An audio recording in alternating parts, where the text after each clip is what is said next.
Hello, হুশ আছে? কাল থেকে কলেজ শুরু।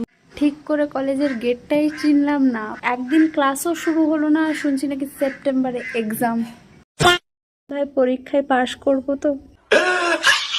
যেই হিসেবে লোকের ভিডিও দেখছি, first day in college physical ভেরিফিকেশনে গিয়ে আমার মনে হচ্ছে আমার ফ্রেন্ড সার্কেলে আমি একজন একমাত্র ব্লগার যে মানে আর কি যাওয়ার সময় ব্লগ করেনি সেই দিন।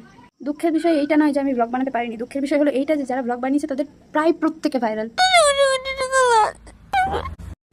আমিও কাল ব্লগ বানাবো। ভাই, আমরা ফেব্রুয়ারিতে 12-এর এক্সাম দিয়েছিলাম। হ্যাঁ, কবে জুলাই চলে এলো? আমরা কলেজে পড়ি।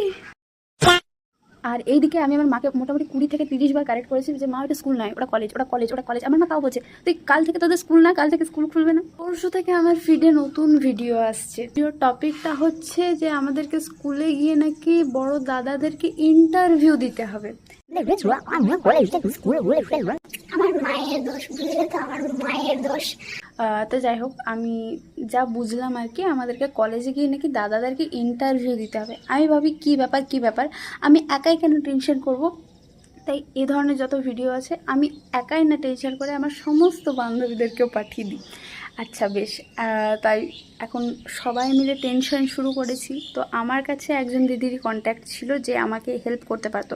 তাকে যখন আমি মেসেজ করেছি, এইটা বলেছে সে আমাকে আমাকে মানে কি বলবো, আমি বলি তুই হয়েছিস কি জন্য, হেল্প কর। দিয়ে তখন বলছে সব যদি হেল্প করে দিই তাহলে নিজে কি এক্সপিরিয়েন্স করবি, নিজে একটু বোঝ, নিজে একটু দেখ। এইসব ভুলিয়ে ভালিয়ে আজকে আমাকে এতক্ষণে একটা ভিডিও দিয়েছি যেখানে বোঝা গেল যে কিচ্ছু হবে না। একজন দাদাকে ধরে আনবে, সে প্রিন্সিপালকে ধরে আনবে, প্রিন্সিপালকে চেনানো হবে এবং কোনো ইন্টারভিউ নেওয়া হবে না, খালি আমার নাম জিজ্ঞেস করা হবে।